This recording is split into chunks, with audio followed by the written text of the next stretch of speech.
Nesse vídeo, eu vou te mostrar 5 táticas sutis de uma agenda implementada pelo rei deste mundo para que você não frequente o culto e a igreja. A base para qualquer conhecimento sobre a realidade espiritual necessariamente tem de ser bíblica. E para tanto, nós vamos usar como base 5 diálogos entre Moisés e Faraó, compreendidos entre os capítulos 5 e 10 de Êxodo. Se por um lado, Deus tinha uma agenda de tirar o povo hebreu da escravidão dos egípcios, por outro, Faraó não queria perder sua mão de obra escrava e barata. Os hebreus literalmente amassavam barro para Faraó para fazer tijolos. Orientado por Deus, Moisés se apresenta até Faraó e solicita que deixasse o povo hebreu ir celebrar uma festa ao Senhor no deserto. Faraó poderia ter dito um sonoro não, mas vendo que o povo hebreu era numeroso, ele decidiu ser sutil. Obviamente não confiava em Moisés e temia que o povo fugisse e ficasse longe do alcance de suas tropas. Esse é o contexto histórico, literal, mas temos de considerar a simbologia, a tipologia que está nessa passagem. O Egito, que significa aflição, é um tipo do mundo como um todo. Basicamente, um lugar de muitos deuses e divindades. Tudo era Deus no Egito. O faraó, chefe supremo, um tipo do rei deste mundo. E nós sabemos que o mundo jaz no maligno. O deserto era o ambiente onde o povo hebreu, ao sair do Egito, iria peregrinar durante um tempo até entrar na terra prometida. Veja como é simples de entender. Você saiu do mundo, serve ao Senhor, mas ainda não morreu e nem foi arrebatado. Portanto, não está no céu. Você está exatamente aqui, no deserto. Nem mais no Egito, ou seja, nem mais no mundo, e nem na terra prometida. Está no percurso, e o percurso é o deserto. Agora temos elementos suficientes para entender que celebrar uma festa ao Senhor no deserto é uma tipologia do culto. O culto é, antes de tudo, um ambiente espiritual, onde o único digno de adoração é o Senhor. Você está na correria do dia a dia, seu trabalho, afazeres, mas tem consciência que precisa cumprir essa ordenança do Senhor, celebrar a Ele uma festa. O culto é o momento em que você está conectado com Deus, sem nenhuma interferência. Você pode e deve estar em constante oração, em comunhão, mas durante o dia sempre há interferências. Você começa a orar e lembra da panela no fogo. Já o culto é você, seus irmãos e o Senhor. Como um pai que reúne todos à mesa e encontra nisso alegria, assim é agradável a Deus ver que os irmãos vivem em união. Mas vamos analisar agora as 5 estratégias sutis que Faraó usou para tentar impedir o povo hebreu de celebrar o culto. Após a primeira solicitação de Moisés para que o povo hebreu fosse ao deserto celebrar ao Senhor uma festa, Faraó chamou seus supervisores e disse assim: esse povo hebreu está muito à toa. Estão tendo tempo inclusive para a festa. Não basta apenas que eles amassem o barro. Eles terão que arrumar também a palha para fazer os tijolos, que se agrave o serviço sobre eles. É uma tática usada ainda hoje. Deveríamos estar no culto, mas muitas vezes, por estar amassando tanto barro para Faraó, optamos por não ir. Seja por cansaço acumulado, seja por um ambiente extremamente competitivo, seja a necessidade criada de se fazer mais e mais, metas e mais metas. Seja você um trabalhador de carteira assinada ou um empreendedor, compare a quantidade de horas envolvidas com o trabalho exigido uma década atrás com as horas exigidas nesse momento. Será que a reforma trabalhista é a nova forma do mundo encarar o trabalho e a carreira? Vieram com o intuito de proporcionar ao trabalhador mais lazer, mais tempo para a família e mais tempo para exercer sua fé? Na prática, nós vemos igrejas vazias, irmãos e irmãs distantes, mesmo que o trabalho não seja o único motivo para que os irmãos não frequentem o culto. Ainda que o trabalho tenha sido agravado, certamente sempre há na nossa agenda algum momento que nós podemos separar para ir ao culto. A segunda sutileza de Faraó foi dizer para Moisés e Arão que eles poderiam sacrificar a Deus na terra do Egito mesmo. Em outras palavras, Faraó estava dizendo assim: tudo bem, vocês podem adorar a Deus, mas não vai para o deserto não. Sacrifiquem a Deus aqui no Egito mesmo.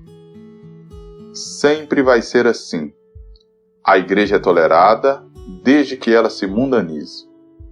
Muitos crentes não querem ser diferentes e, por isso, adotam o mesmo estilo de música das boates nas igrejas. A mesma moda de vestir do mundo está sendo usada nas igrejas. E não estou falando aqui que se deve usar saia ou usar calça, que se deve cortar o cabelo ou não se deve cortar o cabelo. Não estou entrando nesse mérito. Estou falando do modo de se posicionar. Uma vestimenta tem muito mais o poder de revelar o que está no interior da pessoa do que cobrir o seu exterior. Mundanizar a igreja é uma forma brutal de descaracterizar a igreja e o culto. Jesus disse: não vos conformeis com este mundo, ou seja, não tomeis a forma deste mundo. A igreja tem uma identidade e ela precisa ser preservada. Hebreus são hebreus e egípcios são egípcios.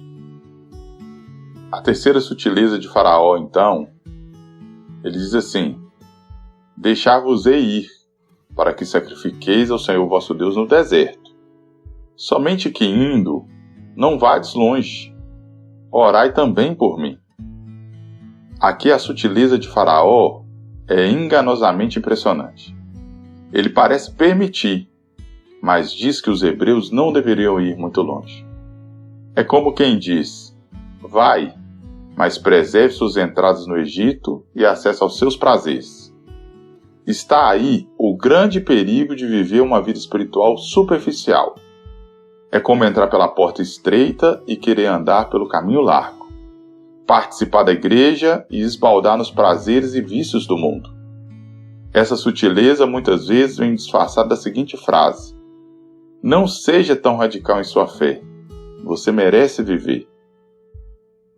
Tiago vai dizer que a amizade com o mundo é inimizade com Deus. E Jesus afirma que não há como servir dois senhores. Essa sutileza era ardilosa, porque bem mais à frente, quando o povo hebreu já tinha atravessado o Mar Vermelho, já estava no deserto, mas não tinha caminhado tanto, eles sentiram saudade das panelas de carne do Egito. O maior perigo de estar na igreja, mas ter uma vida espiritual superficial, é que você fica vulnerável às coisas do mundo, com saudade das coisas do mundo. Sai do culto e começa a ouvir uma música mundana no seu carro. Daqui a pouco, a mãozinha está batendo no volante, o pezinho está balançando, a vontade de ouvir uma música ao vivo vai batendo, aí você vai para determinados ambientes que tem música ao vivo, lá se consome álcool, drogas, prostituição, e um abismo vai chamando outro abismo. E aí a gente se assusta e pensa assim: mas eu comecei tão bem. Sim, nós entramos pela porta estreita, mas não quisemos andar no caminho apertado. Entrai pela porta estreita, porque larga é a porta e espaçoso o caminho que conduz à perdição, e muitos são os que entram por ela. E porque estreita é a porta e apertado o caminho que leva à vida, e poucos há que a encontrem. Faraó agora então vai fazer uma outra proposta. Deveriam ir os homens para servir o Senhor, mas era para deixar as mulheres e as crianças. Faraó vem com essa sutileza, como quem diz ainda hoje: quem diz que se você é crente, seus filhos também têm de ser crentes? Muitas vezes essa sutileza se manifesta nas nossas casas da seguinte maneira: você acorda cedo, vai para a escola bíblica dominical, mas você não quer acordar seu filho. Tadinho, ele acordou cedo para ir na escola a semana inteira. Você não quer levantar ele cedo no domingo para ir na escola bíblica dominical. Olha, felizes os filhos de Noé, porque tiveram pais que ouviram a voz de Deus. Infelizes os sobrinhos de Noé. Eles não tiveram a mesma sorte. O mundo vai dizer que você não precisa criar seus filhos de forma espiritual. Na verdade, o que seus filhos precisam, segundo o mundo, são de posições sociais e riquezas do Egito. E aqui vale uma nota. Não há problema nenhum em você ter suas aspirações profissionais e conquistas. Os pais devem sim se ocupar da educação dos filhos, do trabalho honesto e da formação do caráter. Isaías, por exemplo, foi um servo de Deus e foi um diplomata. Mas qual régua se deve usar para medir se um filho que é servo de Deus tem uma vida bem-sucedida ou não? Se você for usar a régua do mundo, você vai medir pela conta bancária. A vida para o mundo é um jogo, como um videogame, e as recompensas são as moedinhas, vêm do dinheiro. Mas se você for usar a régua espiritual, você vai medir o seu filho, que é servo de Deus, olhando se ele está cumprindo os propósitos que Deus tem para ele. Deus tem um plano de salvação para este mundo, e ele usa uma boca e um rosto para falar ao mundo, que é o meu, que é o seu. Se nós estamos cumprindo a nossa parte no grande plano de salvação de Deus, então nós somos bem-sucedidos. Cuide da sua família de forma espiritual. Não negocie sua família com o mundo. Durante todo o Antigo Testamento, nós vamos ver isso. O projeto de Deus era sempre para o homem e a sua família.